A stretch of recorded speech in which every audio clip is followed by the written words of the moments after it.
Dinobot in his robot form. His robot farm. Maybe that's what he does. He's like Thanos. He just wants to go off and farm by himself in peace.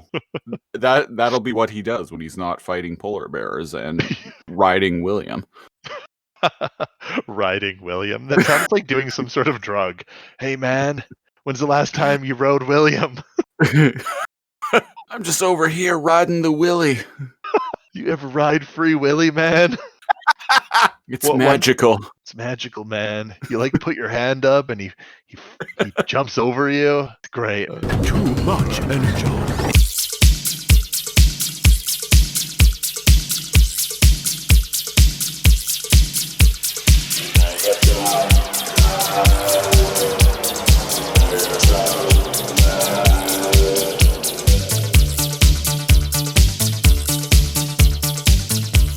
What's up, Autobots? It's yet another episode of Too Much Energon.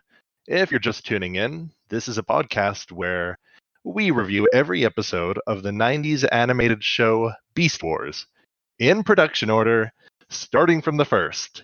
If you're not new to the show, hey, welcome back. I am one of your hosts, the intrepid NeoCal.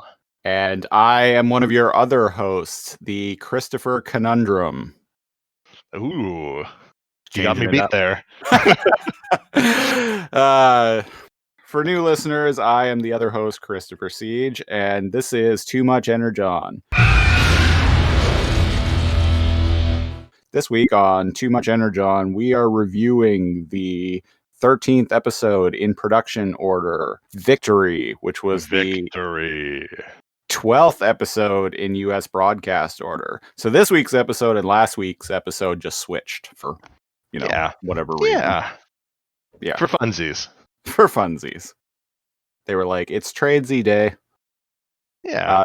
This episode originally aired on November 1st, 1996, which at the time we're recording this is almost exactly, I think we are exactly 1 week shy of the 25th? Of 24 years. No, 24 years. A little over a week. So, that means we are in 2020 watching Beast Wars, ladies and gentlemen. Because what else are we going to do in 2020? Watch Beast Wars and reboot.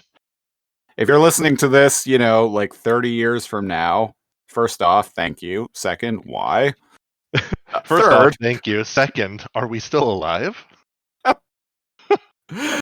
Plot twist, we are the ones listening to it in 30 years. Us and only us. Us and only us. Be like, remember that time we did that thing? I'm okay with that. Victory. The episode begins inside the dark side with a pan around shot of a energon crystal in some sort of device that is shooting like laser beams at it. And the crystal is like all shifting and fluctuating, and Megatron's all like looking at it, being like, yes,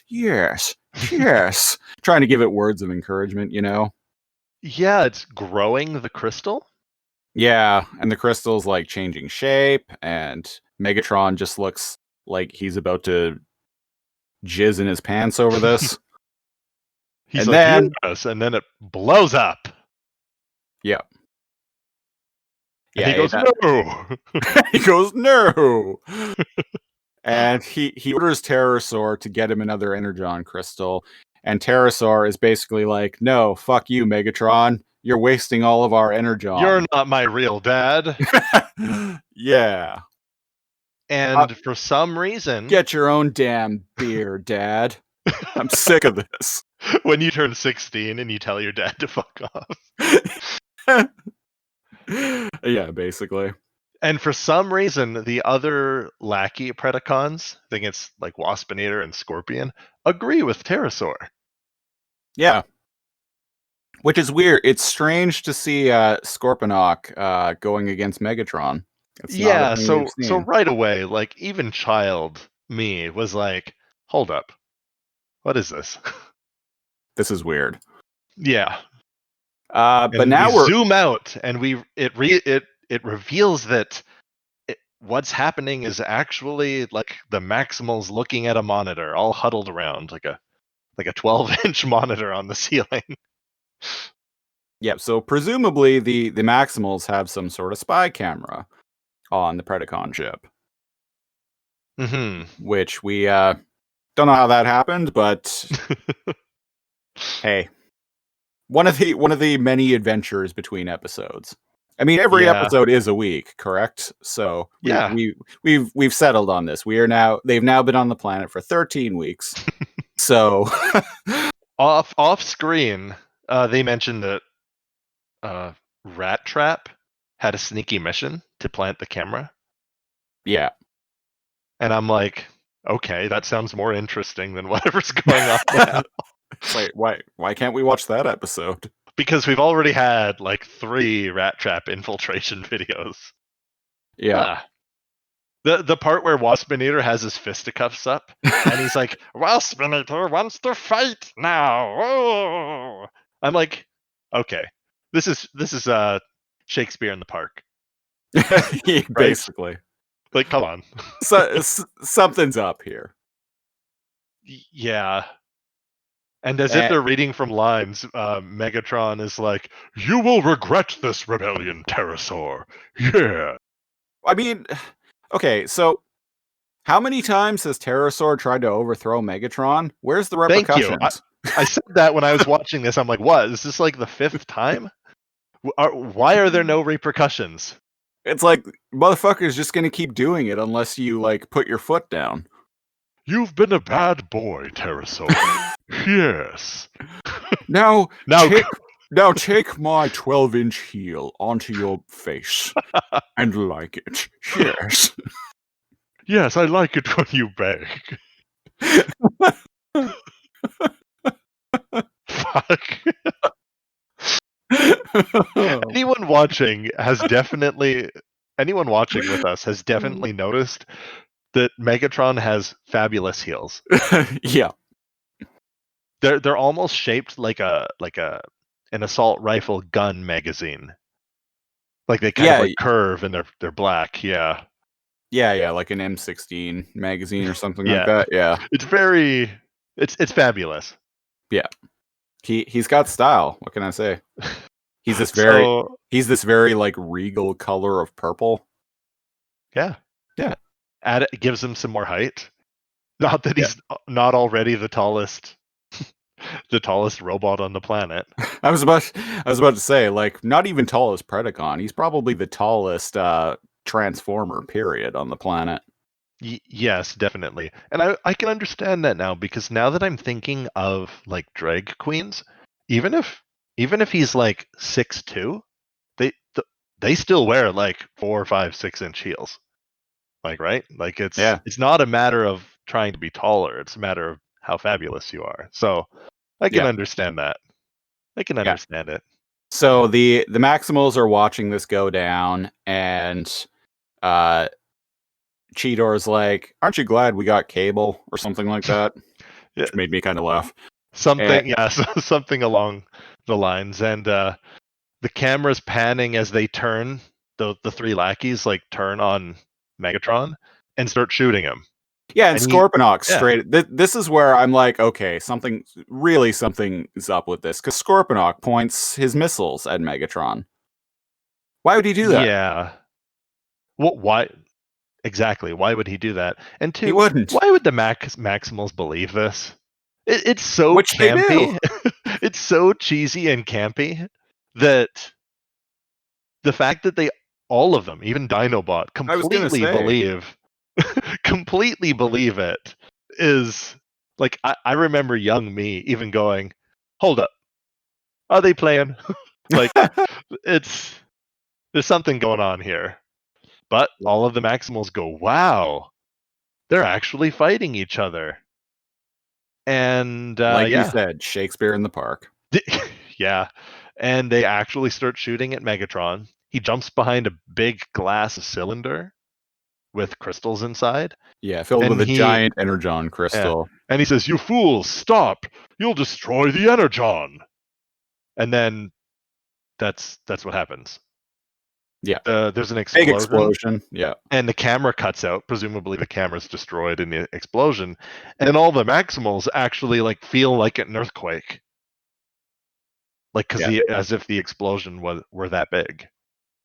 Yeah, it must have been one hell of a blast too, because like the bases are fairly far apart from one another. Yeah, they're fairly far apart, but I wonder if it has anything to do with the fact that there's that giant energon vein Oh, that right. that goes between the two bases across the planet. Like, do you know what I mean? There's like a Point. geo. That should have just straight up blown up both bases then. Well, that's a clue that this is like a constructed like event, right? Mhm. Like the explosion isn't exactly what it seems to be. You know Or how not. you were like, hey, they use um they use metric or whatever because Optimus used clicks. Yeah. And then one time I was like, hold up, I'm looking up like the different kind of what's the word I'm looking for? Lingo used on the show, and that was a rabbit hole in of itself. Hmm. On the show, clicks is KLIX, and it's actually Really? a number of minutes. Really? Yeah. So when Optimus had said, "Oh, they're about 10 clicks out," he wasn't talking about like 10 kilometers, which is what the slang clicks normally is used for. He meant like 10 times however the amount of clicks is, which is about 2 to 3 minutes.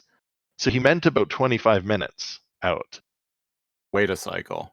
I'm curious, like, I presume you read this on some sort of Beast Wars or Transformers wiki page, yes? Yeah. What And was what was the source that they cited, if any? source schmorse. I never checked, but on another source, like I know the original somewhere else that like clicks are seconds, and nano clicks are. You know what I I don't even know. Let me find out. Source material. Okay, I will link that to the Facebook page. Is what I will do, and then people can the 4 people that listen to us in Turkey can pour over it and give us some answers. Because I'm on a different one now, and it is contradicting what I just said. So, anyways, Uh-oh. sorry. Moving along. There's an explosion. We actually lost our Turkish listeners at some point. Maybe they thought we were making Oh fun of them. no, we cherished them. Come back. Damn it. We do have a listener in Italy, though, so shout out to you, whoever Sweet. you are. All right, now our Turkish jokes will fall towards Our we'll make lone Italian listener. yeah, but we'll make sure to explain that we're not making fun of them. We are thankful for them. Yeah, so the Maximals go to the dark side to investigate what's going on. They're all in beast form, standing on top of this rock. Rhinox, I almost said Rhinobot. Rhinobot is like holding something with his rhino hoof. It's that same scanner that he used last episode to scan for Energon. It's the exact same scanner. But right, because this is a frontal shot, we're actually seeing it on his like front hoof, and it's straight up there's like this armband thing on the bottom of It's it that's straight up clipping through the clipping model. right. It's straight up clipping right through his hoof. It's very noticeable. It's very noticeable. And it's funny too because his eyes are a little bit angled and he's holding it up, kind of like freeze, motherfucker, like it's a gun. Yeah. And so he says that, there's no life signs in there. And Dinobot's like, are you sure? And then for some reason, Rat Trap gets all pissy about this and is all like, Yeah. he's just all like, hey, Rhinox knows what he's doing. So if his scanner says there are no life signs, there are no life signs. I'm paraphrasing, but it's like that's the gist of what he said. Why does he get so pissed off about that? He gets really pissed off and he's like, "Hey, Rhinobot senses don't lie, Dino Dip." And I'm like, "Oh, that's a new one." So I understand that they have a back and forth. They like hating each other, but like he is oddly aggressive in this episode. Yeah. So Optimus is looking all full of sorrow and is like, He's got very pretty, sad gorilla eyes. yeah. And he's like, we basically, he's like, we must accept a unexpected turn of events or something like that. The Maximals have won the Beast Wars. Yeah, he kind of says it in like a almost a sad tone. He like stares into the soul of the viewer, into the camera, and he's like, "It looks like the Maximals have won the Beast Wars." Yeah. And I'm like, "Well, don't sound too upset, Optimus." And the camera like zooms in like really close on his face, like up to really his close. eyes. You can see the veins in his eyes. And then it cuts to bravo to the animators, but yeah, it cuts to another wonky shot of Rhinox holding this thing clipping through his rhino paw inside the dark side, inside the Predacon base. Yeah. Yeah, and he says there's no signs of Predacon energy signatures, but the what does he say? But the field dampeners are still functional, like the Energon field dampers. So I guess the Predacon ship does have Energon field dampeners. Yeah, so they just there you go. I had always thought the reason they were shown in their beast mode more than the Maximals were shown in theirs, in their respective ships, that is, was because they didn't have dampeners. But there you go, folks. They do. And they're functional. Yeah. Maybe it has to do with the size of the Predacons in relation to like them having a much more spacious ship than the Maximals. I don't know. It is much more spacious. Like, wow. You could play baseball in the main room. It is so spacious that I kind of wonder, it's like, what do they even do in this ship? Walk around and mumble to themselves? And scheme? Just float around on terror boards, like talking about how they're gonna overthrow Tron. I would just race around. That'd be like 50s like surf music would be playing, and I'd just be like racing around on those terror boards. It would be the music that played in that episode of Better Mousetrap, where Rat Trap is like literally surfing on like this like energy pool thing. Yes. And it's cool because I'd be on a terror board. Yeah. Which, by the way, listeners, shooting if you haven't seen, shooting eye lasers everywhere, just cuz. Put it on my tab, I'd yell. For the listeners, we had some art commissioned for the show and T-shirts, I might add, that are pretty cool. And Christopher was nice enough to commission himself riding Rhinox, holding a drill rapier, and myself on a terror board, shooting eye lasers. So come and bug us on the Facebook page just to look at that. It's actually really great in of itself. Even if you hate the show and you happen to just be listening to this and you'll never watch it again, go check out that artwork. It's pretty great.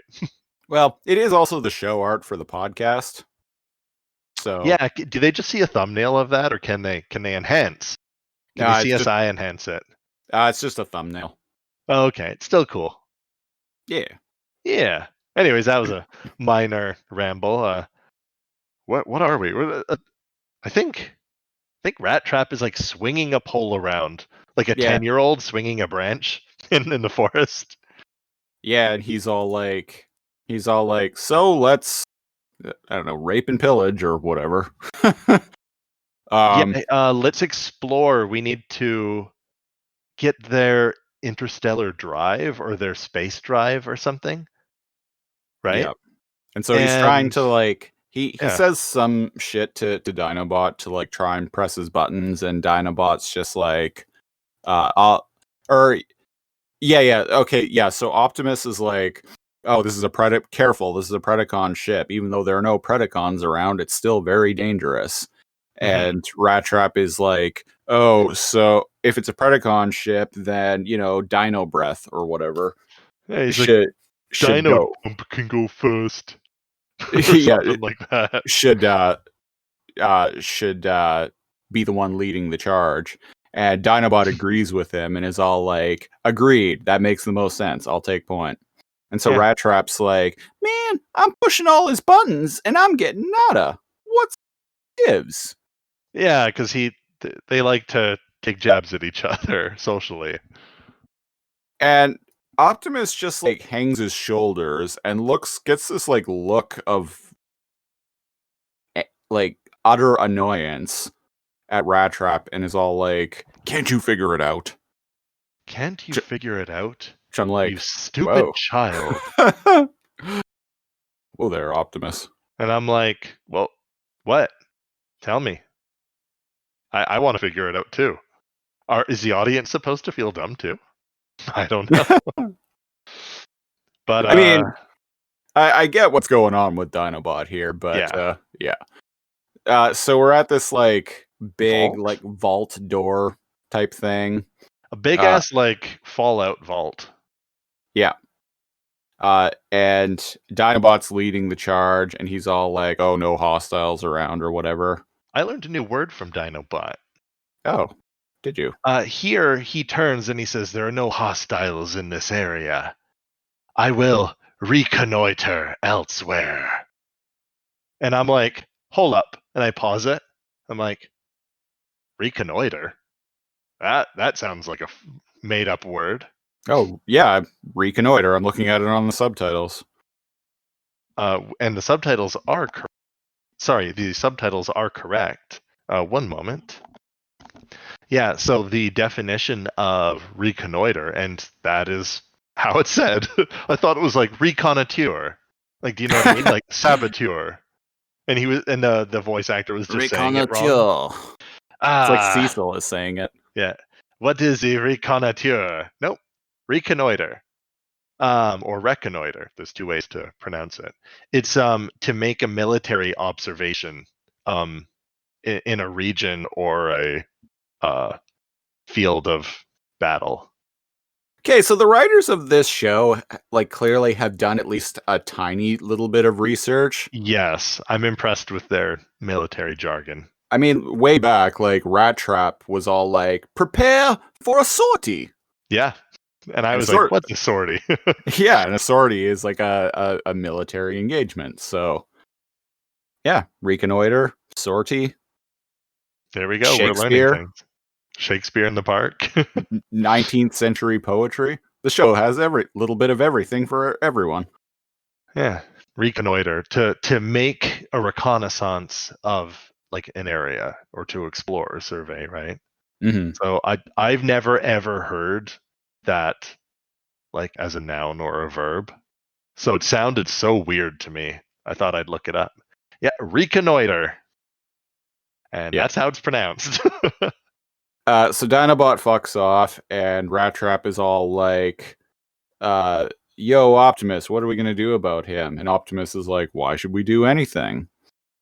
And I will say Rat Trap actually does raise a good point here.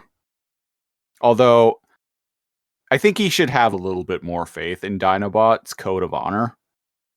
Yes. He's not pterosaur. Come on. Yeah, he's like, look at him. He's still a Predacon. He's only with us because he knew we'd win, not because he believed in what we stood for. He's a soldier, and with the enemy gone, who else is he going to fight? That's really deep and an actual like mature conversation to have too. Yeah. Right? Like he did join them because he had been defeated and cast out of the Predacons. And because he had like like a warrior respect for Optimus. Yeah. Right? Like and he's always been the strong should lead kind of type, and he's tried to wrestle control of it here or there, but not in any actual like mutinous way. Yeah. Just in a kind of like, Optimus is out of commission, I guess I'll step up. And the whole like, he's a soldier, who's he gonna fight, is pretty mature of a and kind of a sad concept. Like Yeah. I say this all the time, he's like a Ronin, right? Like a masterless samurai. Mm-hmm. But when you take away the battlefield, like, is he even a samurai anymore? Like, what does he do? It's kind of unfortunate. What I'll talk about it more at the end. But it's kind of unfortunate because this episode is kind of a mixed bag because oh boy, in the one hand, it's the deepest episode that we've discussed so far. And on the other hand, it's campy as fuck. Yeah. Super Ape. We'll get there. Yeah. So the Maximals, they open this giant vault, and there's a spinning like space drive, warp drive, like this long cylindrical thing. Yeah, it's the Predacon trans warp drive core. Trans warp drive core, right? Yeah. And then Cheetor's a dick. Do you remember what he does? Yeah, so Optimus is like, get the others, we got what we came for. Dinobot's like patrolling around. You see some of Tarantula Man's legs come up behind him, and he Dinobot spins around, and we see that it's Cheetor, who is just like fucking with some severed Tarantula's legs, which is kind of morbid, really. Yeah, so I guess he found a few spider legs, like literally off of tarantulas. Yeah. And he was like dangling them near Dinobot to fuck with him. Yeah. And Dinobot spins around, like almost like drill rapieres him. And he's like, relax, I'm just fucking with you, Dinobot. Yeah. And I like how Dinobot's like all angrily. He's like, where did you find these? And Cheetor's answer is just over there. They're just lying around over there. Oh. And then he says my favorite line of the show. Yeah, he Dinobot grabs the spider legs out of Cheetor's hand and grips them like he's Hamlet holding a skull. Literally. Literally. And he says, alas, poor Tarantulas. I knew him, Cheetor. Yeah, he didn't laugh, that's just me laughing. Yeah, so Dinobot seems to be really into old school, like, which would be ancient at this point, ancient Earth literature. Because he's quoting Shakespeare. He in the episode of Better Mousetrap, he quoted 19th century Earth poetry. Yes, he's a fan. Yeah, he is a cultured warrior. And with such culture, he follows that line up with, this is the leg that stalked so many victims. And I'm like, don't think of him too fondly. Yeah. He's like, that should he's come gross. to this. And then Cheetor is like, aw, do you need a hug? And once again, fuck you, Cheetor. It's interesting, though, because he thinks he's so chipper and friendly with all of the Maximals, but he doesn't know how to read a room. Yeah. Do you find that, too? That Cheetor kind of like is a little clueless? Which, I mean, he is a dipshit kid, so... Yeah. It tracks. Yeah, but it just reminds me of like grade 7 kind of like friends. Everyone's like ripping on each other just a little bit. Yeah. And so Dinobot's about to lunge at Cheetor, but then Rat Trap stops him and is all like, "Hey, we got the parts we need. We're leaving." Yeah. He's like, "Hey, Chopper Face, cool your jets, blah blah blah." I don't know, some rat trap bullshit. And so Dinobot looks down at the Oh yeah. legs on the floor and straight up just like sighs and hangs his head. Yeah, he looks at the gross ass spider legs just like sitting lifelessly on the floor, and his head sinks and he kind of like growl sighs. Yeah. And then we're followed by like the most gloomy poetic shit I've ever seen. Do you remember this? It's like raining and there's lightning and like I was gonna say Velociman. Raptorbot. Raptorbot, thank you. Dinobot is looking up at the sky, like closing his eyes. It's beast so form. dramatic in beast form as it's like beginning to rain and lightning is going on, and I'm like, wow. Also, in a vacuum, that is kind of hysterical to just see a Velociraptor like in this scene. Yes. No context, just staring up at the sky. If you had just walked in on this show and never having seen that, it's quite a sight. Like, you could make that a GIF and like, I don't know, like 14-year-olds nowadays would probably think it's the funniest shit with like not understanding it at all. It is a rather gloomy cut my life into pieces moment there. This is my last resort. Yes. Things that 14-year-olds nowadays listen to. Oh yeah, they definitely listen to Father Cockroach. Fuck. So the Maximals are doing some science shit. Yeah, they're engineering. Yeah, they're inserting the parts that they got from the Predacon ship's transwarp drive into their ship's engines. They're all welding and working on things, yeah. Yeah, and Rat Trap's like, "Oh, we still can't trust Dinobot." And Optimus is just basically like, "Shut up, Rat Trap. We need to let Tigatron know that we're leaving." Yeah, Optimus is Tigertron again, and I'm like, dude, it's Tigatron. Even the fucking closed caption says Tigatron. Oh, it does? Yeah, it does. Well, Yeah. at least the closed captions got it right. Yeah. And they mentioned something about, well, they have to pick up all of the stasis pods in orbit. Yeah. Before they can go back home. Meanwhile, Tigatron is hanging out in some sort of like Minecraft biome or something. I mean, it does kind of look like Minecraft when you look out onto the landscape. Minecraft biome. A Minecraft biome with the common name that we all know. Yeah. We just missed our opportunity to make a biome joke right there, I'm sure. Yeah. We'll never know.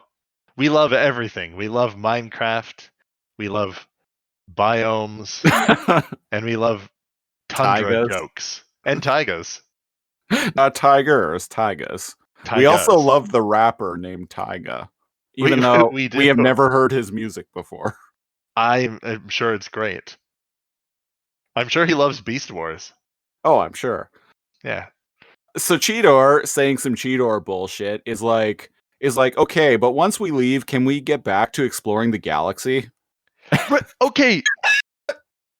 I'm like, really? I was going to ask you, Christopher. Yeah. He's like, we're going to go back to exploring, right? Yeah, he says it in this the most like sniveling, like entitled child kind of way. Well, despite the way he says it, it's like, well, really, dude? It's just like, yep, time to go back to exploring. Nothing happened here. Just off we go. And Rat Trap has the same idea that I do when I listened to that. He kind of quirks one eyebrow ridge thing. And he's like, whoa, whoa, whoa, whoa, hold up. What the hell are you talking about, kiddo? What you talking about, Cheeto? What you talking about, Cheeto? Yeah, Yeah. and then being the cynic, what does Rat Trap say? He says, even if we somehow manage to get off this rock, the only place we're going back to is Cybertron, And which Gorilla I Man agree agrees with. with. Oh yeah, he just jets out of nowhere. Apparently, because he was up on top of the drive, right? He jetpacks out of nowhere as if he was eavesdropping, and he's like, "I'm afraid Rat Trap's right." Yeah. And then Rat Trap is all like, whew, and about time too. And he's like, oh, I can just hear the dames crying for me. I don't know what happened to my Rat Trap voice there. But then Sometimes Rat Trap's voice finds a way. much like life. The And dame's crying for me. Okay, interesting. So there are female, as we have seen with Black Arachnia, Lady Arachnia. There are Yeah. female Transformers, and apparently Rat Trap can't wait to get back to them. Yeah. Dinobot shows up in his Raptorbot form and is all like, what does he say? He says, perhaps it is your return that causes them unrest or something That like that. causes their unhappiness. Or that causes their unhappiness. Because right? he was like, oh, I can't wait to hear them crying for me. Right? Yeah. So he walks in and he's like, oh, it's probably your return that causes their unhappiness. And Yeah. I'm like, And oh. yeah, that I mentioned to you earlier in text. I was like, there are quite a few lines in this episode that made me laugh out loud. That was one of them. And Rat Trap, because he loves that social sparring. He's like, whoa, whoa, whoa, chop a face, an actual comeback. Yeah, and he's like, yeah, a little lame, but I can see you're feeling better. And Yeah. Dinobot's like, with good reason, I shall not see you again. Yeah. And Rat Trap just that, yeah. Yeah, Rat Trap just thinks it's another he's like, oh, another dig or something like that. And Yeah. So he's staying behind to conquer and rule the planet by himself. yeah, and Optimus is like, I understand. And Dinobot's like, I salute my former leader and former comrades. Goodbye, and leaves. Yeah. I like that Optimus is like, I understand. Because I'm like, I don't. Dinobot's bogus journey. Yeah, Dinobot's bogus journey. So, well, speaking of bogus journey, Optimus says, I want it to be on record that this will eventually lead to your destruction, Dinobot. Oh yeah, and Dinobot actually says a line that I really like, and that I even to this day like quote every now and then. He's like, eventually can be a long time. Yeah. I don't know why. I've always liked that line. I like it too. He's very poetic, like we've discussed. Yeah, so Optimus is like, hey, you will meet your destruction on this planet. And he just says, well, eventually. And like you had said, eventually can be a long time, Optimus Primal. And I'm like, wow, like this episode is really deep. Again, it's offset by one of the worst moments in the show. Yep. That's really deep. Mm-hmm. I'm surprised. Like, you were a bit older than me, and when you watched it, and you actually remembered that line. Oh yeah. Always have. It's kind of like he is accepting his mortal coil. Do you know what I mean? Like he's fine with eventually meeting his end. Yeah. He's always been fine with meeting his end. And he's just committing basically to living his best life in the meantime. Yeah, he's not gonna possibly go on trial and live in a prison. Which realistically, like, I get that, man. He played a big part, presumably. Like he played a big part in stealing the golden disc from Cybertron. He would most likely be put on trial by the Maximals when I they completely get forgot back. about that. Yeah, it's not a matter of just what's happened on this planet, ladies and gentlemen. Like there was this heist, and presumably because what did they broke a truce? Is that what happened? Yeah, they had been at peace for centuries since the end of the Autobot and Decepticon Great War, like 300 years ago.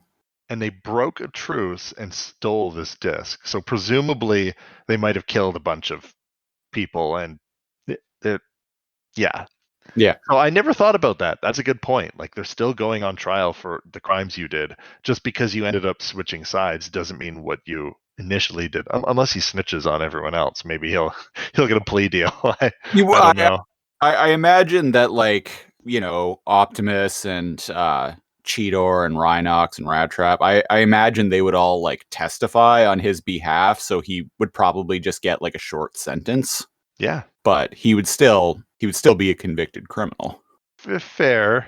He'd Yeah. rather live out the rest of his years, like looking up from the mountaintops up at the stormy clouds and lightning and Quoting sitting in the rain, Shakespeare.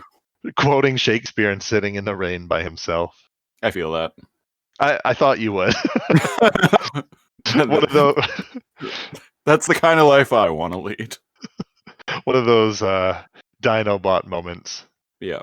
Yeah, So we're so outside. he bids them farewell and he gestures wildly with his little raptor hands and he says goodbye. I want to point out Cheetor as Dinobot's walking away out of the ship, the Maximal ship. He goes, Dinobot? Like almost like surprised that he's actually leaving, and he kind of calls out to him. He's like, Dinobot, and Dinobot just walks away. Which again, like he likes everyone. Cheetor is like everyone's friend. Dun, dun, dun. Dinobot, Dinobot. Damn it, we almost went another episode without bringing up Metal Gear. Oh, it's just gonna be a thing at this point now. I wonder if that's even possible. Is such a thing? Oh, I listened to last week's. I think last week's was the first time. Is such a did thing not. even possible? Yes, it is. That Ancient Aliens meme. I love that meme. That Ancient Aliens guy with the huge hair. Yeah. His name is Georgios Tsoukalos. Yeah. And I like I'm a Ancient big Aliens. fan. Oh yeah, it's all bullshit, but I love it so much. It's just fun to. They're doing what we're doing, right? Like they're looking at things and they're going, well, I mean, I guess they could have used like normal methods to make these stones, but what if aliens with lasers and levitation devices did it? And I'm like, fuck yeah, go on. Some What ancient if it was- astronaut theorists believe.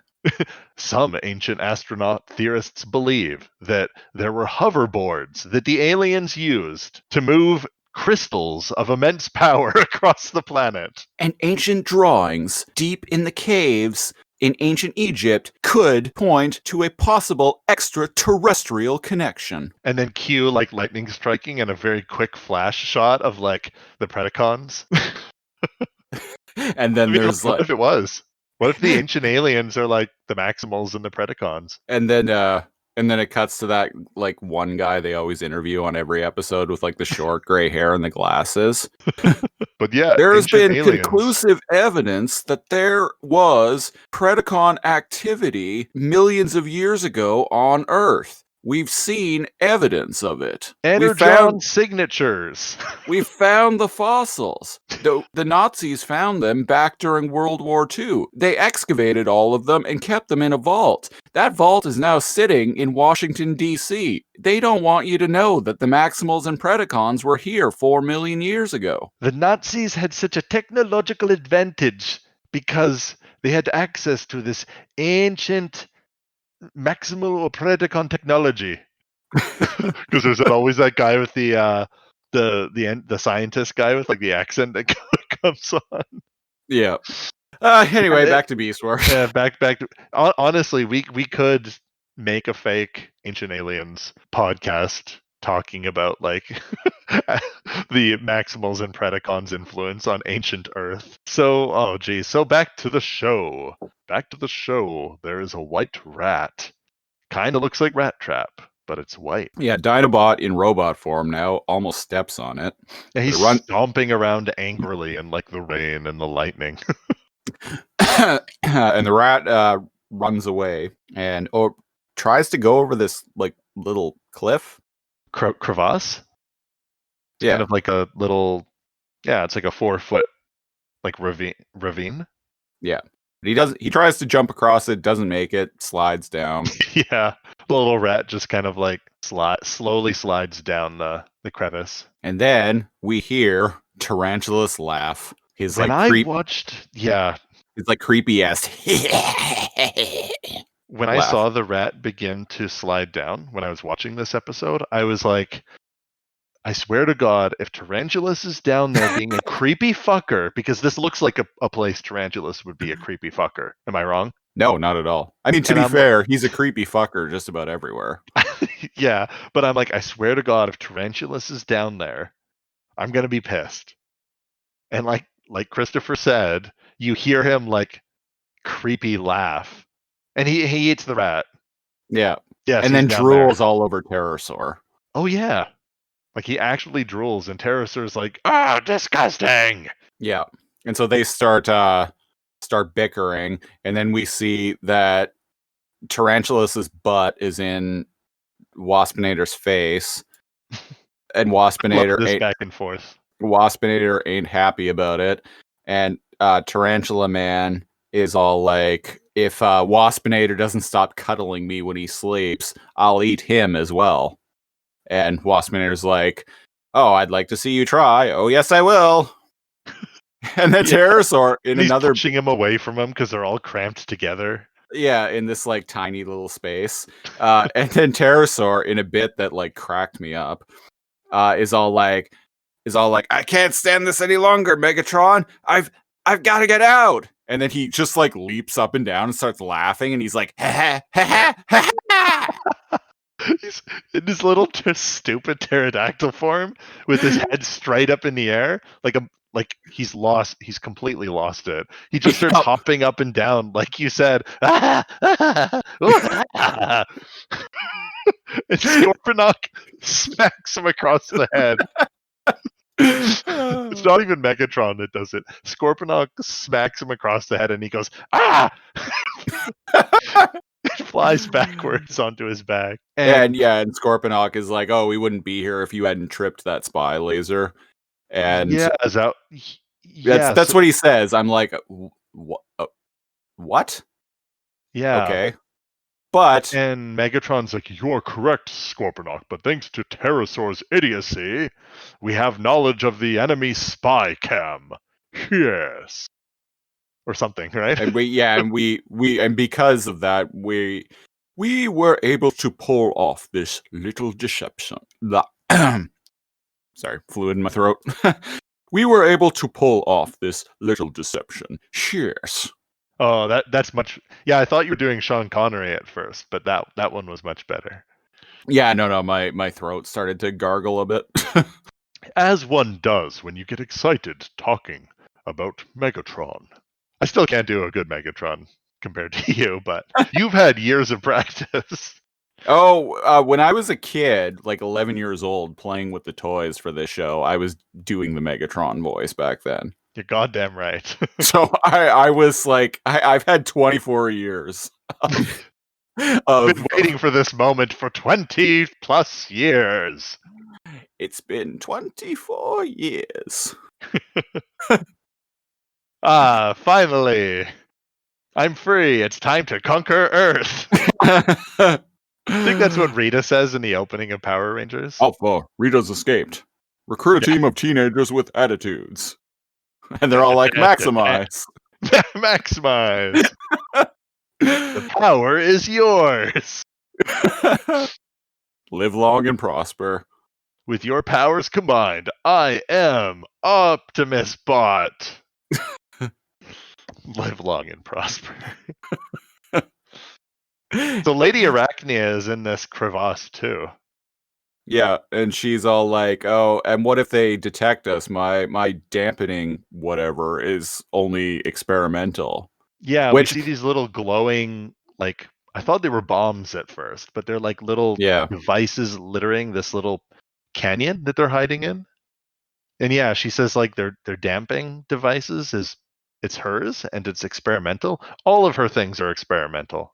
Yeah, and also, like, I thought this was actually going to, like, come into play somehow. It's all like, oh, she's saying that the thing that they're using to hide that their energy signatures, basically, from the Maximals, from being detected by the Maximals, is experimental. So I'm like, oh, okay, maybe it's going to fail. No, never comes up again. Nope. That's just how they've been hiding themselves. in Yeah. this canyon, in this So crevice. Is it yeah, so crevice or crevasse, or are those two different words? I it's the same word. I think Okay, both pronunciations are correct. okay. Geez, what happened? Oh, Megatron is like, not only will we have to wait, but once we take the maximal ship from them, we will be able to recover the orbiting stasis pods. Correct? Yeah. So this whole plan of theirs isn't even so they can leave. It's just so they can uh, commandeer all of the maximal stasis pods and reprogram them as Predacons. Which presumably helps them kill the rest of the Maximals, or just continue on with with more Predacons to help the rebellion, Yeah. right? But I think, man, this plan has some holes in it. I gotta say, bigger than the hole they're hiding in. Like, they have to time it just perfectly so, ladies and gentlemen, what this is implying is that they did Shakespeare in the Park. They faked this show of them destroying themselves, which again, you'd think they'd find more parts of their bodies, but they only find some tarantulas man legs. Yeah. Tarantula man That's all. legs. That's all. Yep, that's all. Just three. Three Just tarantula man legs. yeah, those are his extras, or he grew them back. Who knows? Or he ripped them off and then he went in the restoration chamber. So Maybe they were uh supposed to be his dinner. Who knows? He's a fucking maybe it's weird another giant spider. motherfucker. Sometimes you just get hungry for hands. So their plan is to have lit. Their ship is beyond repair. It's blown up like what, 5 times on the frickin' show so far. Yeah. So So okay, so what's interesting is the Predacon ship has a fully functional transwarp drive, but apparently it can't fly at all. It can't take off. it's too damaged in other areas, correct? Yeah, but the Axelon is still technically capable of flight and space travel. It just doesn't have any kind of warp drive. Yeah, their warp drive was damaged beyond repair. Yeah, so So it's interesting that the two ships basically have opposite problems. yeah, so at one point the Predacons had figured out, hey, it's easier to get spaceborne again if we bring our core and install it on a Maximal ship. Well, how do we do that? Well, why don't we make the Maximals do it for us? And then we just take the ship from them. Ladies and gentlemen, that's essentially the plan that Megatron and the others have come up with here. That is also a dumbass plan, because what happens if they aren't able to take the ship from the Maximals and the Maximals just fuck off? Hmm. Oh, geez. That would never happen. I, I. So what they plan on doing is, okay, name once when they've successfully launched an attack on the Maximal ship. Exactly. The ship? No, never. Not once. So I don't know why they think, oh, but with like what? They have the advantage of surprise? Yeah, the only time they've ever really like truly won was in the episode The Probe. And it was Yes. so noteworthy that there was a like dissolve of Megatron's face like superimposed on in the background of him just laughing maniacally. Laughing for like a minute and a half. And just like as it just like repeated looped over and over again, the signal array being blown up. Yes. It was so noteworthy that Megatron finally won that they just really rubbed it in. They really hammered that point in. And the win was just stopping them from building like a satellite tower. So To keep them from leaving, yeah. yeah. But I mean, all it was destroying a tower that was built. All you had to do was shoot it, I guess. I don't know. It's still a win to him because he wins when he causes despair. Yeah. Right? It's not that they destroyed any of the Maximals. It's that he got to crush their spirit a little bit. He is a true villain. A true villain. Uh, And so, so yeah, that's the plan. so I guess. a Flawless.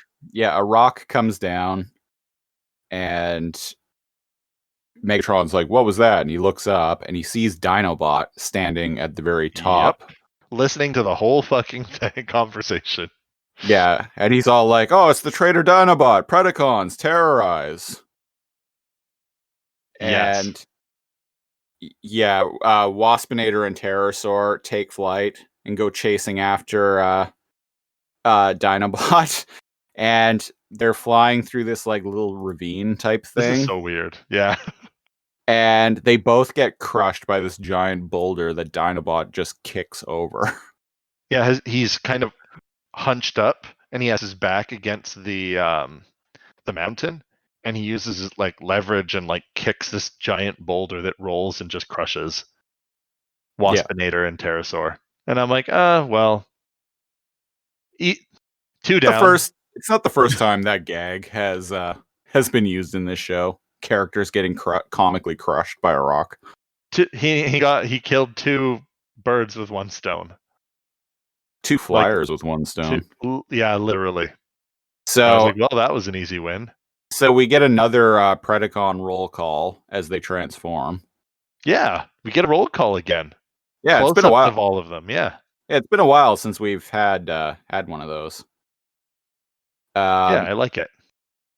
So Dinobot runs away, and he's like, "Oh, Megatron's forces survive. I must warn Optimus." And the Predacons give chase, and we're back at the Axelon. And with Tigatron? Yeah, Tigatron is on the little elevator platform. Which again, there's only one, because they didn't mirror the bridge this time. Right. And Tigatron is like, it feels strange to be in an artificial structure. So I guess he's never been in the base before. Oh, yeah. He hasn't. They've always met him outside. Yeah, even though he has been on the show now for 8 weeks? 7 weeks? Here and there, yeah. Yeah. Not every episode, but he's been there for a little while now. He likes to chill outside. Yeah, he's an outdoor cat. Not an indoor outdoor literally. cat. And what? So there's some rat trap bullshit like, hey, it's Tigatron the Barbarian. I think that's what he says. Yeah. And okay, so lounging on the dinner table. Yeah, and he puts his arm around Tigatron, and I'm gonna read this verbatim because I love this line. Okay. I love this little bit. He's like, "Man, I am going to take you to this sweet little hole in the wall where I guarantee." And Rhinox like looks over at his computer screen, and he's like, "Dinobot!" And Rat Trap's like, he ain't gonna be there. Yeah, because they're pressing the buttons. They're literally lifting off. Like, yeah. Now here's the thing. He's all like, Tigatron's like, it feels weird to be in an artificial structure. Is that what you said? Yeah. Like, did nobody tell him they're going to an artificial planet? Like, right? They're like, oh, come on back home with us. I'm actually surprised. He's like, no, I'm going to stay here. Like, I'm wondering what bullshit they told him to get him to come. Like, he seems like a character who would want to stay on the planet, right? Absolutely. So I'm wondering if they're like, hey, do you want to go to a giant, like, space station with no giant, like, mechanical planet with no jungle, no rivers, no foliage, no animals. It's just robots and buildings. He would probably go, no. And he'd probably chill out and hang out with Dinobot. Or they'd be like estranged acquaintances. They'd run into each other every now and then. Or he would end up being Dinobot's de facto nemesis. Oh. Maybe. And they always get up to shenanigans, but one of them either like runs away or one of them always spares the other one. Yeah. Until next time. Yeah. I'm just surprised he's going at all. Yeah, Tigatron's on the bridge, and like they're Rhino Next Bot. time on Raptor Wars.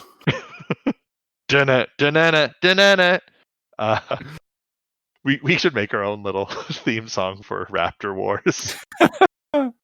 So I don't know. It's perplexing to me that Tigatron would agree to go, but here he is. Like the engine is literally like humming, and like the engines are going, and they're getting ready for blast off. Yeah. And they see on the screen that Dinobot is charging toward them. And Cheetor is like, and Rat Trap seems pissed about this, and Cheetor is like, "Oh, Dinobot, he's coming back, sweet." Yeah. And Rat Trap's Rhinox like, is this like, really grinds my gears or something. But yeah, Cheetor's excited. yeah, and Rhinox is like, yeah, but he's not alone. Because we see Problem is, he's not alone. Because we see the Predacons giving chase right behind him, and then they shoot him in the back. Like, yeah. Like, And when he it has this zooms big- in on his back, he's got a big ass hole, and you can see his like innards roasting. Yeah, and he's got like smoke coming off of him, and there are like scorch marks, but he still turns around and fucking eye lasers everyone. Everyone, like, just so he turns around. He's essentially can't use his legs, presumably. Like he's down, but he turns around and he, like Christopher said, he just fucking eye lasers like half of them. Yeah, and they like all take cover Scorponok behind and rocks. Tarantulas just get completely blasted. But a couple of them, I can't even remember who's left. He's taken out 4. Oh, Megatron and Black Arachnia like dive behind some rocks. Yeah. Poor yeah, Dinobot. so back in the Axelon, Optimus is all like, I have to go help him. And Rhinox is like, I can't, we're about ready to take off. I can't shut this thing down. And Optimus is like, I don't want you to. If we don't get back, leave without us. And Rhinox is like, no way. And Optimus is like, yes way. Yes way. And Rhinox is like, bogus. Thank you. Bogus. Because apparently, what? You can't just cancel the liftoff? Is that how technology works? It's all or nothing? Oh, we've already started the launch sequence. Well, my guess is because the Axelon is so thrashed, and they've basically just like jury rigged it back, like everything back together. I feel like this launch might just be a one and done type thing. Right. If they don't get off now, the core is done, and they can't escape the gravity well. Yeah. After. Okay. Yeah, fair enough. Yeah. Let's go with that. Yeah. The show doesn't actually explain that, but like that makes sense. That's what I figure. And that's why they can't stop it. Like the drive is like spinning. The rockets are like going. It's all or nothing right now. And, atomic batteries to power, turbines to speed. Yes, and Rhinox is like, "Whoa! Its takeoff is in less than 2 cycles," which is approximately 2 minutes. Yeah, let's go with that. Yeah, not 93 hours. No, and that would be hilarious if it was, though. It's like, wow, this launch is taking a really long time. Yeah, make some tea, everyone. Yeah, it's like, man, have you ever? Rat Trap's like, man, have you ever flown before? You ever been to an airport? T-minus 2,454, 2,453. Yeah. So, but to your credit, Rhinox also says this thing's barely hanging together as it is. So yeah. I think you're right. This is like a one and done kind of moment. Yeah. So they can break out of the planet once and then presumably transwarp back to Cybertron, but then like after that the ship's completely fucked. Yeah. That makes sense. Yeah.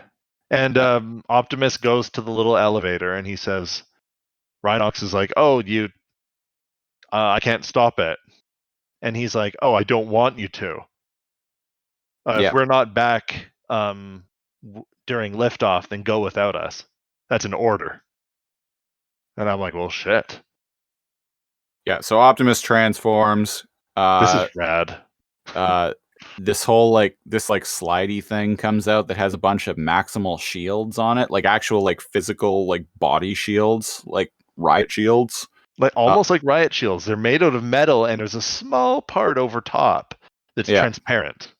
So he grabs one of those, starts going down the elevator platform. His And- metal face mask like comes down, and he looks like a badass. Yeah. And Cheetor's like, I'm going with you. And Optimus is like, no. And Cheetor is like, you'll need backup if you're gonna save Dinobot. And Optimus is like, okay. Yeah, because he's like, get back, that's an order. And Cheetor, because you need to appeal to his logic circuits in order to get through to Optimus. And he says, you'll never get Dinobot without backup and cover. Yeah. Like you said, he's like, okay. So Cheetor's like, Cybertron wouldn't be the same without you anyway. Yeah. And Cheetor grabs a shield too, and he goes down. They apparently have these shields. I've never seen them before. Nope, neither have I. And then Tigatron is like, I cannot sit idle while my comrades battle the enemy. Yeah.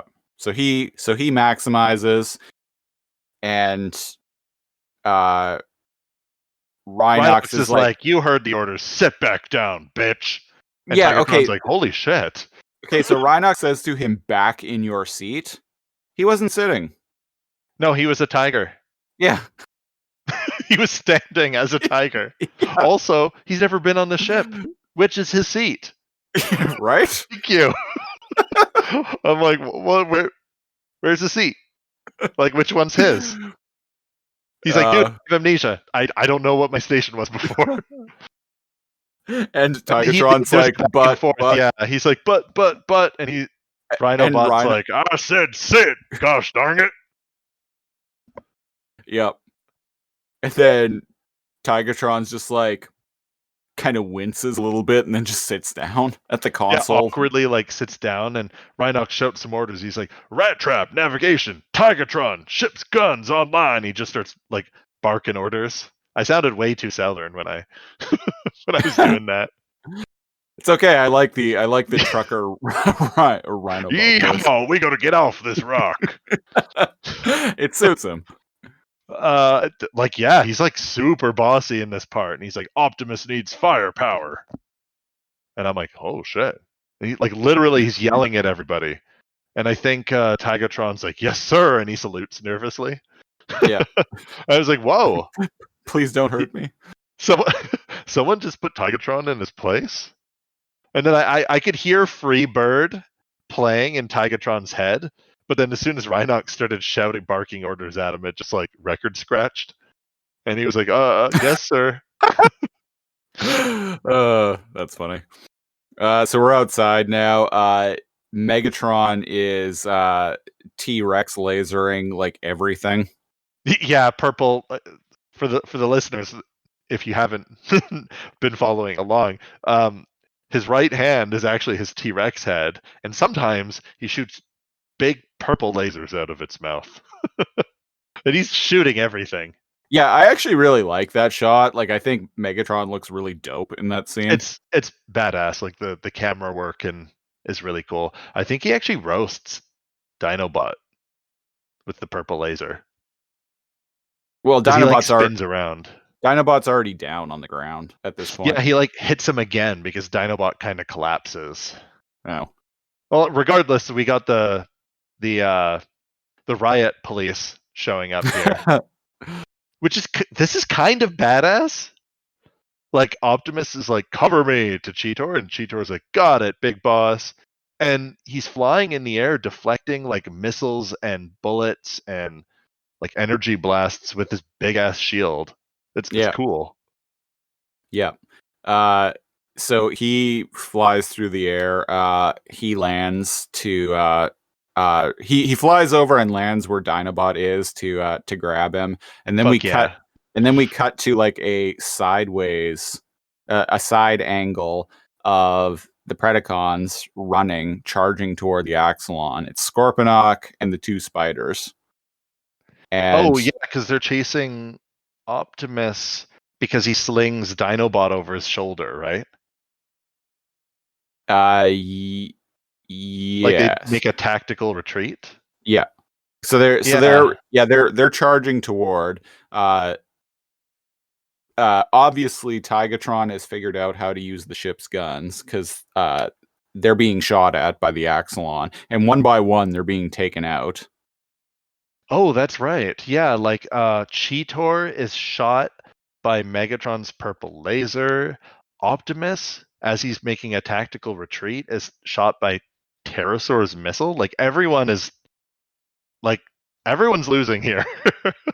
Yeah, this battle. No one's really no one is winning this battle. Yeah, Optimus is down, Cheetor is down, and the gun's ships, which are being shot by Tigatron, Yeah. presumably. That takes what, literally everyone except everyone. all all the Predacons get shot by the Axelon's ships. Yeah. All of them. Waspinator's not there, but Pterosaur was. Yeah. So they're all down. And so Optimus is we cut over to Optimus, who is still in robot form, but he starts shorting out. So he transforms, and then gets this like wicked headache. Well, okay, I was gonna ask you. I do some notes here and there, and one of my notes is ask Christopher why Optimus has a psychic blast. And this is the part I mean.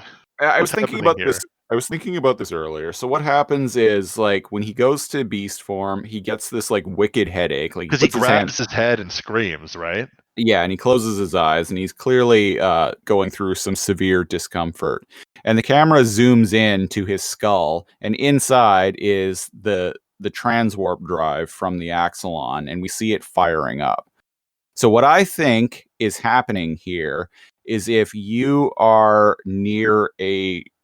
outside and you are near a ship while its engines are starting up, it like maybe it has to do with like the energon in the drive or something. Yeah, because there are energon crystals in the warp drive. Yeah, so when the drive is being powered up, maybe if you're not inside the ship and if you're close to the outside of the ship, it causes some sort of like I don't know, like sonic Migraine? thing. Yeah, sonic migraine, like some like super high frequency sound that just causes pain, or maybe it has something to do with the energon. But Maybe? yeah, maybe that's the best explanation that I was able to come up with. It's better than mine. I was just like, why does his Ask head hurt? Christopher. Yeah, the note was ask Christopher why Optimus like has a weird like death scream migraine when the warp drives flare up. Oh well, apparently it only affects Optimus. As far Well, as we see, everyone else is unconscious. right? They're like half scrap. Yeah, Yeah, even he's Cheetor. he's the only one who's actually conscious right now. So, Fair. That's true. Cheetor kind of regains consciousness and like slowly crawls onto our favorite character of the show, the platform, onto the Axelon. yeah, The the little elevator elevator. platform. Yeah, and he kind of just barely manages to pull himself onto it. And he yells for Optimus. He's like, "The train's about to depart," or something about a train, which I find humorous. I'm like, there are trains on Cybertron? The train's pulling out. Yeah, there are actually. Oh, cool. I just Uh, presumed everybody would have like hoverboarded everywhere. yeah, there's even a couple of characters in G1 who are transform into trains that then Good other point. transforms use, or that other transformers use. That other transform use too, like me. Me, Trainbot. Who doesn't afraid of anything. Cybertron is a pretty cool guy. He transforms into trains and doesn't afraid of anybody. So yeah, Optimus doesn't make it. Like the ship is actually pulling off, and Cheetor reaches out an arm as it's lifting off the ground, and he yells, "Optimus!" and Holy shit! Does Optimus look fucking like devastated? we see Yeah, so we see Optimus in beast form carrying the body of Dinobot, walking toward the Axelon as it's lifting off. And honestly, this is actually kind of a, I don't know, this something about this scene kind of got me a little bit. It's a little like harrowing. Yeah, Like it's Optimus's face during this is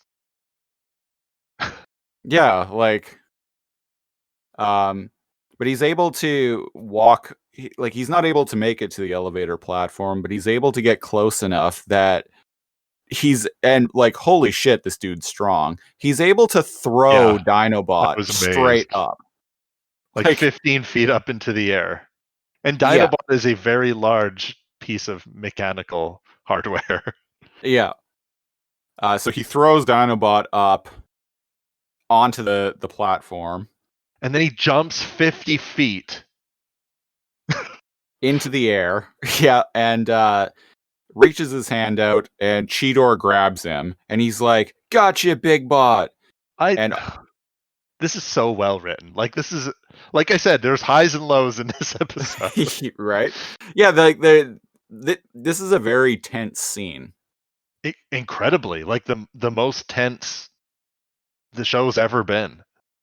Um so Cheetor is holding the hand of Optimus, like, and is just about to pull him up, and then we see Scorponok Yep.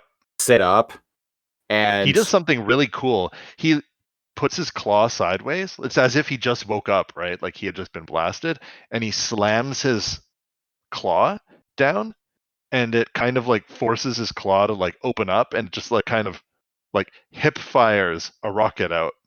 yeah, and Yep. the rocket goes right toward the hands of Optimus and Cheetor. It Doesn't doesn't cause explode. it doesn't cause an explosion or anything. So No. maybe this is the cross country missile. I think he was saving it. Because it's one thing to blow them all up. It's another thing to let them look into each other's eyes. Like remember, the Predacons love despair. Yeah. This was painful, man. Like so the cross country missile that Scorponok shot hits one of their hands or both of their hands, and instead of exploding, just hits them with enough force that Optimus and Cheetor's hand is forced to let go of each other.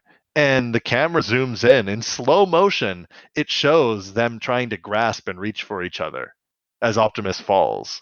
I just This thought is maybe the cross country maybe it's not an explosive missile. Maybe it's a concussive missile. oh, there you I go. It took like 13 episodes, but we did it. yeah, I just had that thought now. I'm like, oh, maybe that's why it doesn't explode. Yeah, But but it can knock you back. Yeah, yeah. I like All right, it. all right, listeners, we figured it out. That is the source of the cross country missile's power. Listeners, remember when we always say all of these questions and more will definitely be answered? Yes, that is what we say. That is one of them. Yeah. Good one. One down, 17 unanswered questions to go. Yep. So Tune in next week when even more questions that won't be answered will be added to the list. yeah. And maybe one will get answered every 13 episodes. We can only hope. So this is actually really sad. Like Yeah, so Optimus is falling in slow motion and he just has this look of just utter terror on his face, and Cheetor just looks like completely devastated. And yes, and the camera zooms out because by the way now the ship is like 100 200 feet in the air. Like yeah, it's way high up there. So as he's falling, it kind of shows his legs and his arms flailing as he slow-mo like falls towards the ground. And when he lands, it looks exactly how like an 800-pound gorilla would land from a 200-foot fall. yeah, he lands like with this loud thud and his limbs just go like straight out. Yeah, and he doesn't move. I'm like, oh, is this a kid's show? Yeah, it's kind of brutal. It is. It's pretty brutal. So the Axelon is lifting away, and Cheetor screams Optimus. And then Megatron goes charging toward the Axelon and I leaps. just noticed the screen shakes as Megatron like runs. Good effect, animators. Good Yeah, job. he's a big He's a boy. big boy. He's chunk. He's Mega Chunk. Yes. What's up with all of these dangly bits hanging off the Axelon? I gotta ask you. I Like, are don't those know. landing equipment? I thought it was scaffolding for the longest time. Yeah, I don't know. You don't know either? Okay. No Well, idea. Optimus, Megatron, like a star, like Olympian, jumps like 30 feet and grabs onto one of these long metallic, like skinny legs hanging off of the Axelon. And when he latches onto it, he like spins around a couple of times, like he's He part does of some pole dancing moves. fucking Cirque du Soleil. Yeah, there's some Cirque du Soleil going on there. I'm like, you know what? For somebody with a tail and a T-Rex head for a hand, that's pretty dexterous. Yeah. Wait, yeah. He has like a giant pointy tail for a hand and a T-Rex head. How does he use a terminal? Wait a second. Whoa, I just blew my own mind for a second. The same way Scorponok does? The tail is a gun. He actually has a hand on that arm. Right. He can just put that down. Yeah. He has a normal hand underneath. Right. I'm crazy. Okay, moving onwards. So we're in the Axelon. The elevator platform comes up with Cheetor and Dinobot just looking utterly Defeated as fuck. defeated. And Rat Trap is there in beast form and is all like Optimus, and they both just like hang their heads. And then Rat Trap does the same. Because Dinobot, yeah. They just all know. Optimus is gone. And then Dinobot tries what does he say? You should have left me behind, or it should have been me. It should have been me. And Rat Trap gets up in his face and he's like, well, he sacrificed himself for you, so you better not. Yeah, don't spoil the anything. sacrifice. Yeah. Yeah, he says don't spoil the sacrifice. Oh, which, yeah. I get both. I get where both of them are coming from. I get Dinobot's guilt. That's a pretty difficult moment to deal with on everyone's part. And to make the matters worse, we see a fabulous heel slam into the screen. Like that's literally how it introduces him. Yeah, and Megatron's like, oh, but it already is spoiled. Yes. And then it really is. He comes in with just like a quip in this like I love that. In this like just depressing moment of like utter sorrow and depression. And makes matters way worse because he kicks their fucking ass. Like holy shit. Yeah, he T-Rex lasers like all of them. Everyone except shot. He one-shots everyone except I think Rat Trap. Rat Trap ducks and it hits Dinobot. Yeah. Yeah. They're all down. And then Rat Trap like looks at Megatron, who's like walking toward him, and then he just like looks around and sees all of his buddies just like completely taken out. Doesn't he like shiver? Yep. In fear at one point? Yeah. He's like, is there anyone left alive to help me? No? Oh boy. Yeah, he's actually shivering in his like little rat form. Yeah. And Megatron's like, you're the only one left to stop me from my ultimate conquest. And Rat Trap's like, not if I have anything to say about it. Rat Trap! And this is another time we get to see on the show that you can interrupt other people transforming. Yep. Because Megatron, like, just fucking grabs Rat Trap, his like little rat form Rat Trap, with his T-Rex head. It stops him from transforming. Yeah, I actually felt kind of bad for Rat Trap in this moment because he's like for everyone. Jesus Christ. He's like crushing him alive. He is. And Rat Trap's just like screaming, like making these sounds in pain. And I think Megatron says, no, none of that now. Yeah. And yeah, he got them. He says some quip. It's like, he's like, I will enjoy crushing you like a rat in a trap. Right. And then Rhinox, in like a completely like fucking badass moment, Rhinox gets This up is and is great. like, not a chance. Not a chance in hell, bub. And then charges over and fucking clocks Megatron right in the face.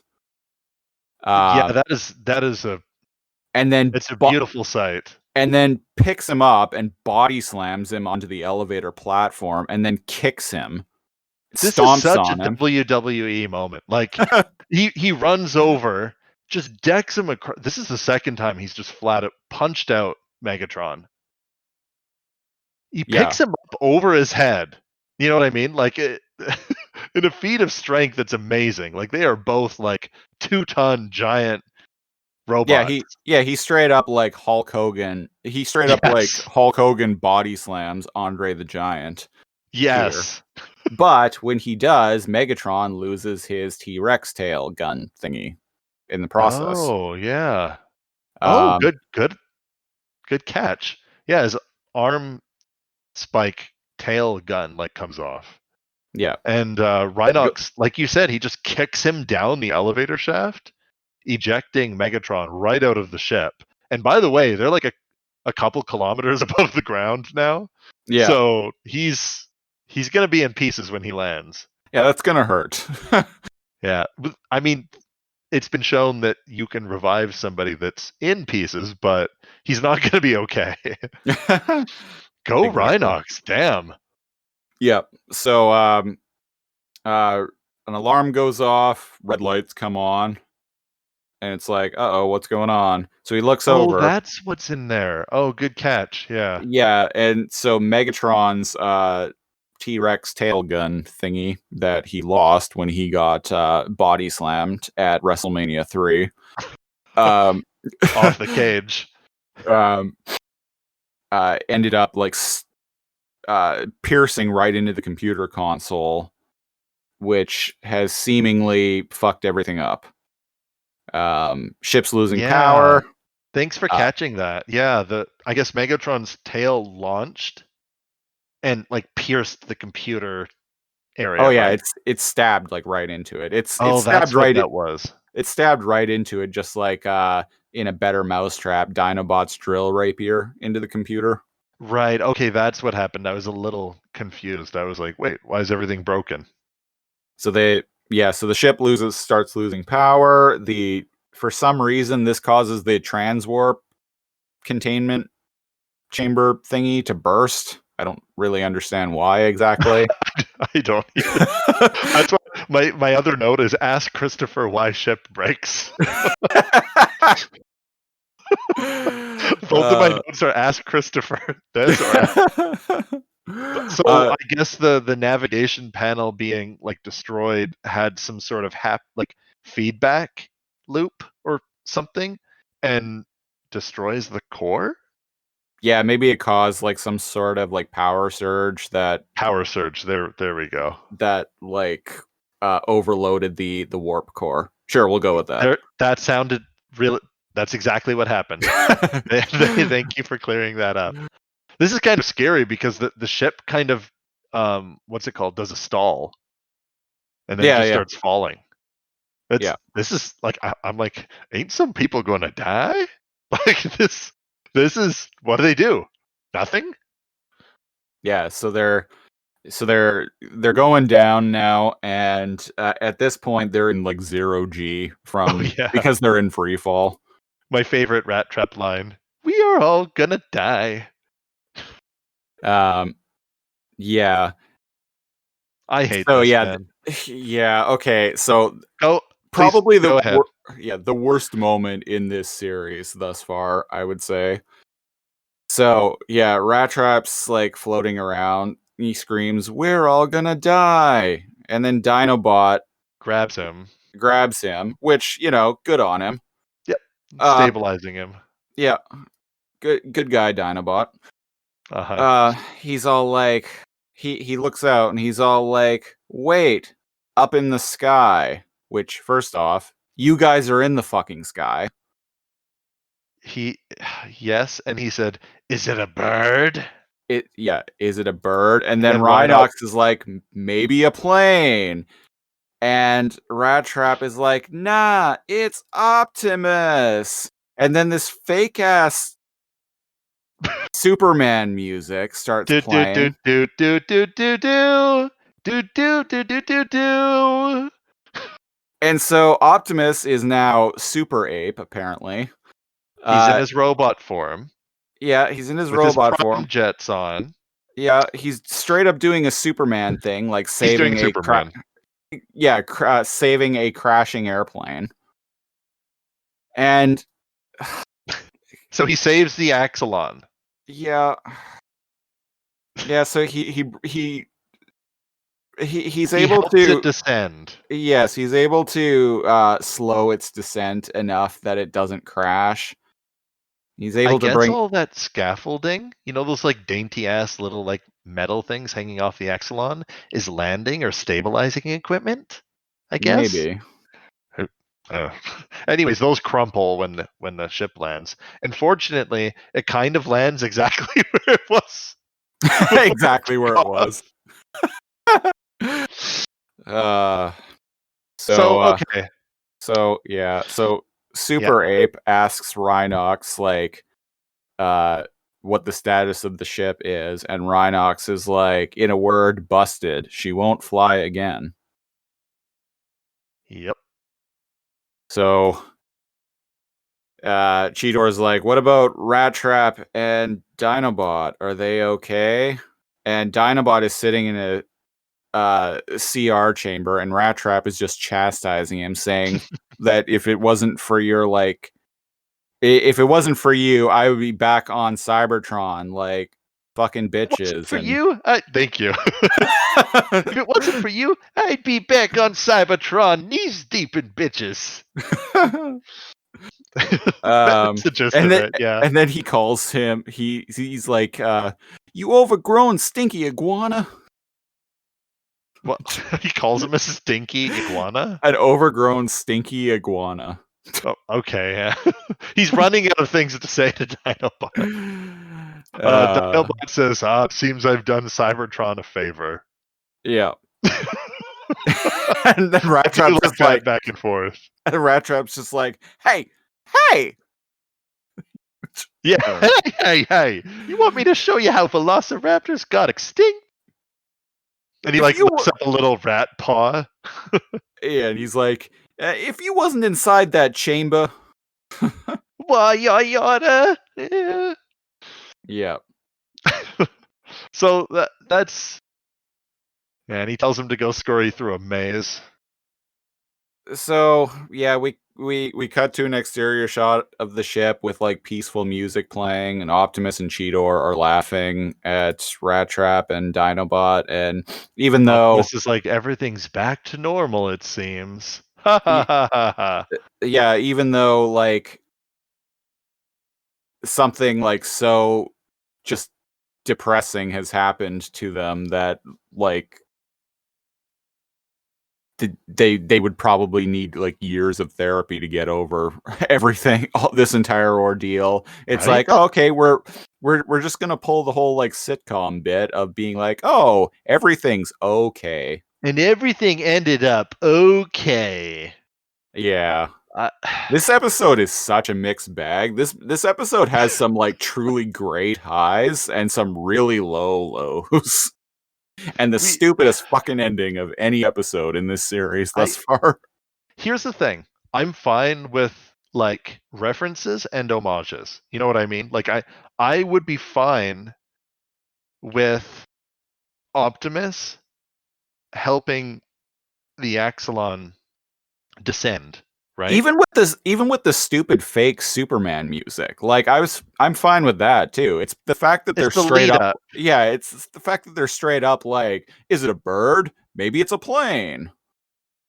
Like, so for the listeners, just in case you have never heard of this reference before, it's a Superman reference. The first movie, if I recall, with Who Oh was no, playing him? the whole "it's a bird, it's a plane, it's Oh wait, Superman." that started. That No, that goes back to like the 30s. that goes way, way, way back. Sorry, the plane, like him saving the plane, is that like the first movie with Christopher Uh, Reeves? I think so. Yeah, I'm pretty sure.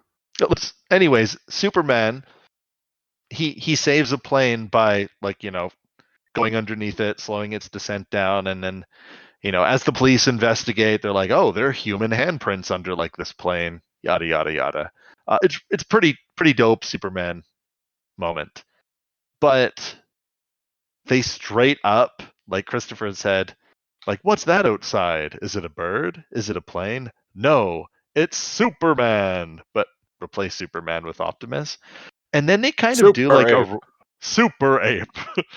they do a really cheesy, like royalty free remix of Superman's theme song.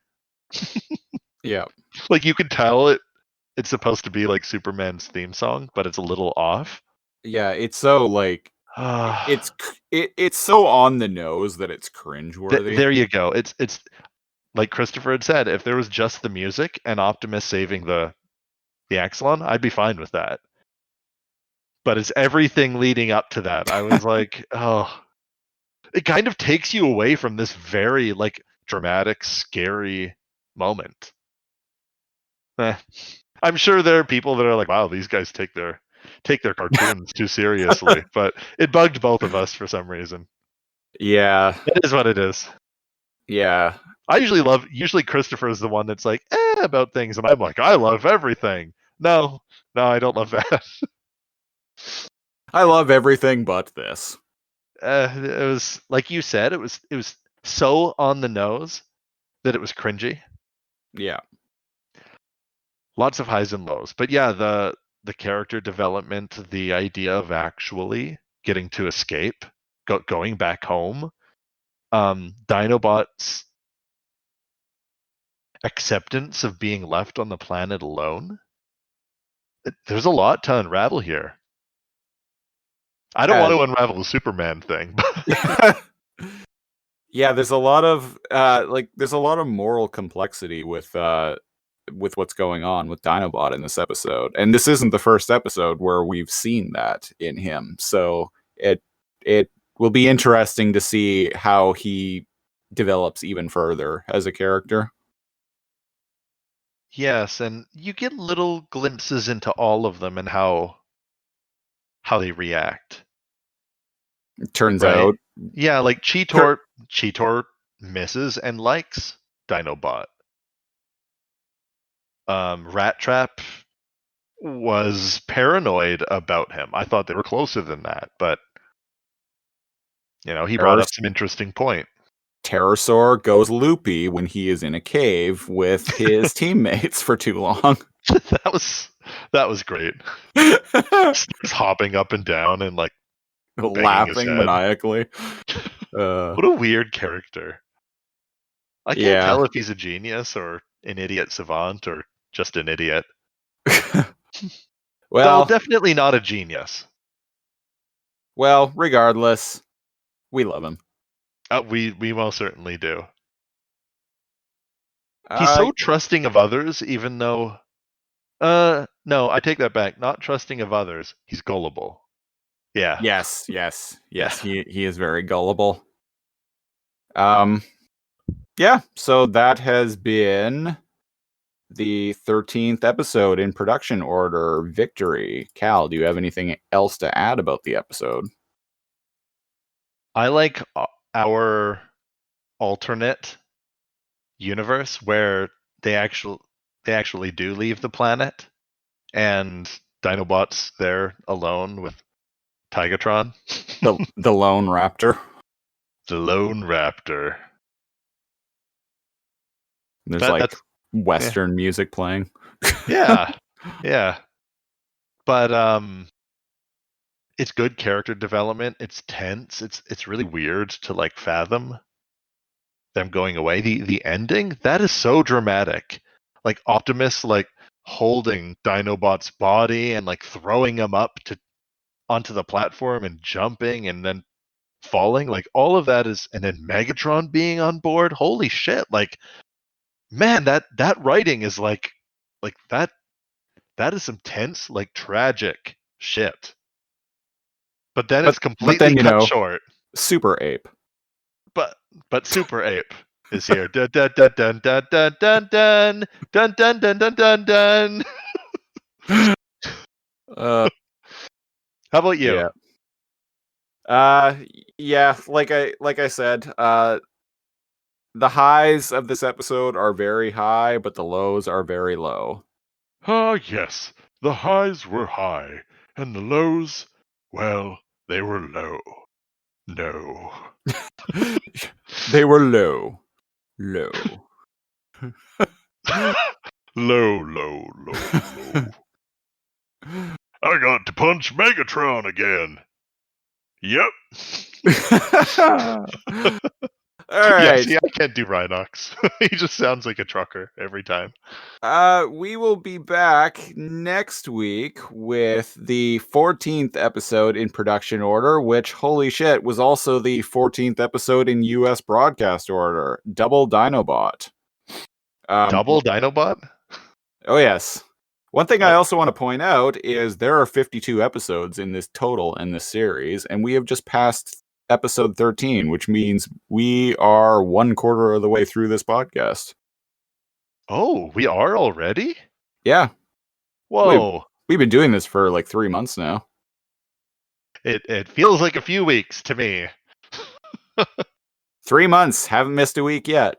So, Go us. yeah. Hell yeah.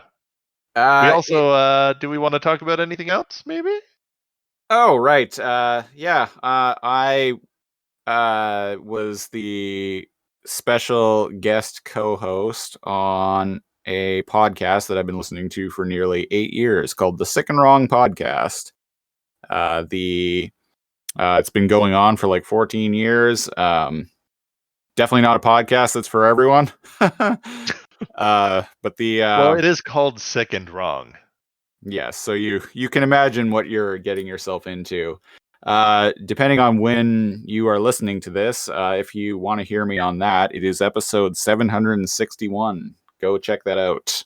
If you like Christopher, I don't listen to the Sick and Wrong podcast, but I do actually like that episode. 761. Yeah. It's good.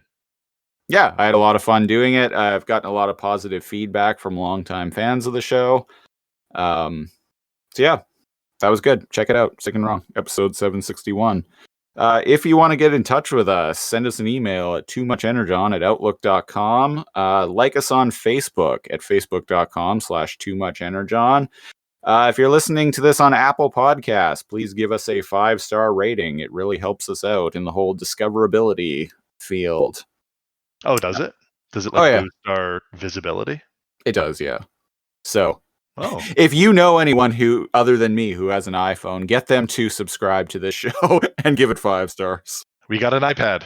I'll do it myself. Oh, there you go.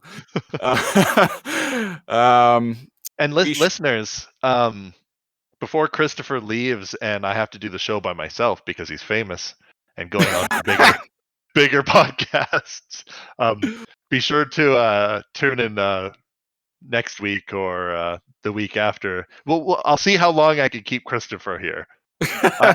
If he does a good enough job, which he did, he might get poached. Might get poached by another podcast soon. So we'll see. Unlikely, but I'm committed to this and our other podcast, Alphanumeric, where we review every episode of Reboot in order. Yeah, if Reboot's your thing, go check us out there. Alphanumeric. We actually have another host sometimes, most of the time. Yeah, Aiden. He's been on 2.5 out of 4 episodes, and that ain't bad. He gives it the maximal try. Yeah. If you're a fan of me, you can follow me on Instagram at Christopher Siege, Siege. Yeah, go creep him on Instagram. Yeah. Don't like any of his new stuff. Just go back to everything from a couple of years ago and like all the old stuff. Oh yeah, be one of those people who goes back to like photos of mine from like 2013 and just starts liking them. Why not? So that has been That's episode all, 13. folks. We will catch you next week. So until then, beast mode. Beast mode. Beast mode!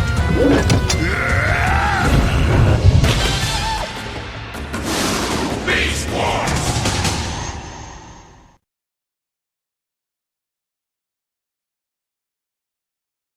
Optimus And then is he like, explains himself. Yeah.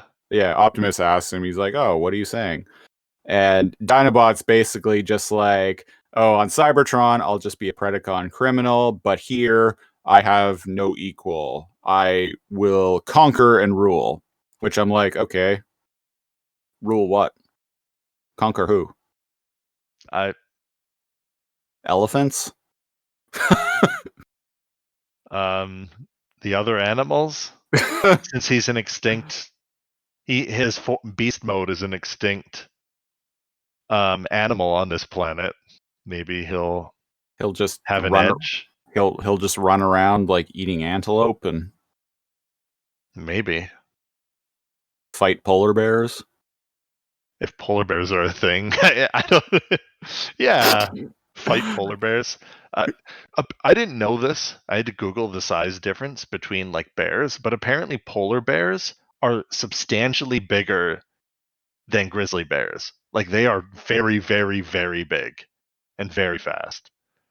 Yeah, I knew they were big, but I don't know exactly how big. But They're the biggest bear on the planet. oh, really? Yeah, and I have a feeling it would kind of f up Dinobot in his raptor form. Well, then it would be a true test of his might, then of his skills as a warrior. Yeah, and then he transforms and he just eye lasers the fucking polar bear. Looks like you were not a match for Dinobot.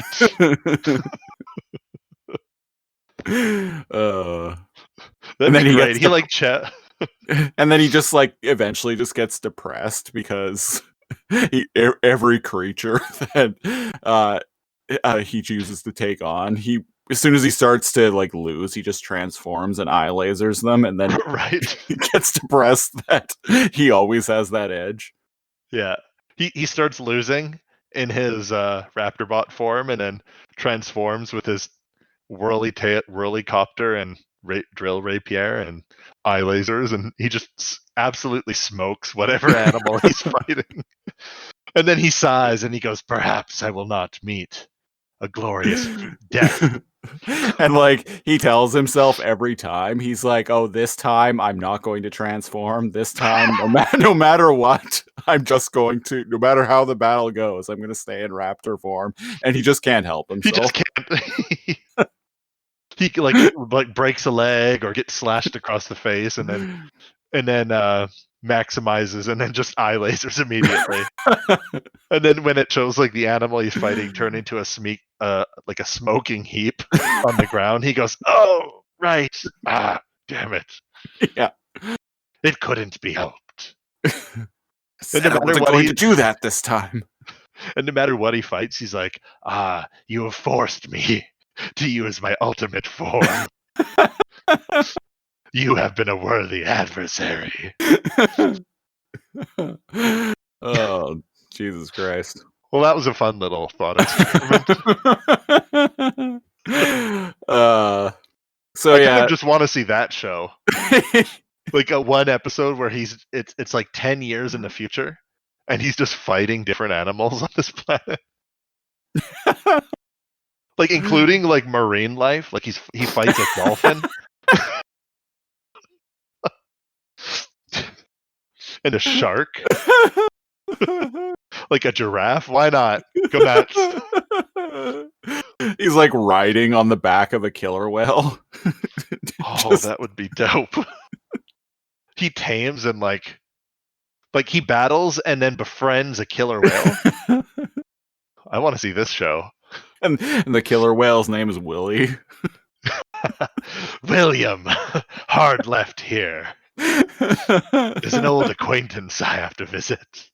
And the acquaintance is the polar bear. The polar bear who's now like is like missing an eye and has like scorch marks on him and like has like no fur on one of his legs.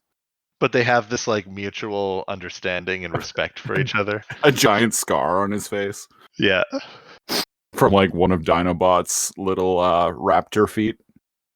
Yeah, he actually got him with his like little velociraptor feet, which Yeah. way, as we know from Jurassic Park, is extremely dangerous. Yep. It'll cut you across the stomach and spill out your intestines.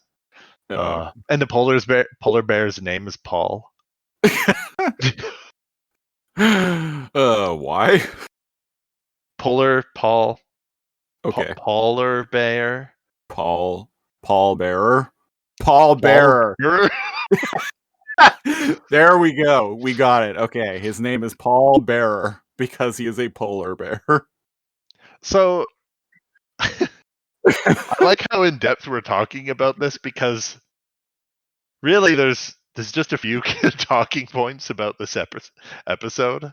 You know what? Yeah. Every once in a while we'll revisit the adventures of the alternate dimension that is Dinobot wandering this planet alone with his friend William. I like it. Maybe if I get off my butt, I'll actually try to draw some terrible art. Write some fanfic of it. Write some fanfic. You know what I thought about? You know what? I'm not going to tell you. I'm not going to tell you. I just had a really sad thought too. Eventually, he like adopts a pet rat that he names Rat Trap. Oh, I love it. It's going in the fan fiction because he secretly misses him. He misses Rat Trap. Yeah. Yeah. And he like talks to him as if he can understand him. He's like, "Do not get me wrong. I name you not Rat Trap because I miss his face. I name it you that because you are a pathetic, omnivorous vermin." I was going to say a stinking omnivorous pestilence as he was. Oh, there you go.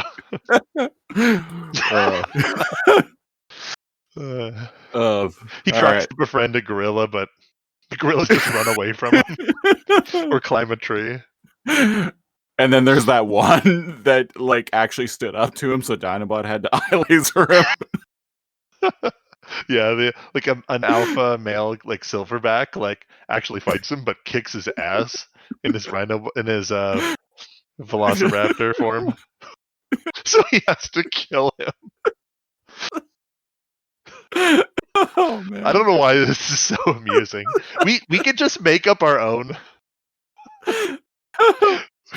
He like impales him on his like drill rapier, and as the like silverback like lets out its like final scream, like Dinobot like caresses his head, and he's like, "Be still, my friend." My former comrade. My former comrade. You have fought valiantly. And you will die a warrior's death. Oh, geez. So it sounds like Dinobot gets everything he wants. We should do like a fake episode of this podcast that is just like recapping this like episode of Beast Wars that doesn't exist. I'm fine with that. Oh, I'm dying over here. If you want, you can cut this and we could piece together this fake Dino, the adventures of Raptorbot and friends, which has sprung our fan fiction. Dinobot is gesturing in his velociraptor form, saying that he will remain on this planet and conquer and rule. Like, we're not just making all of this up. Like, he's saying he's going to conquer the planet by himself and rule it. Single-handedly. Single-handedly. All of the planet. I'm just picturing like a Lion King kind of thing. Like other animals bring him tribute. Like bring him food and resources.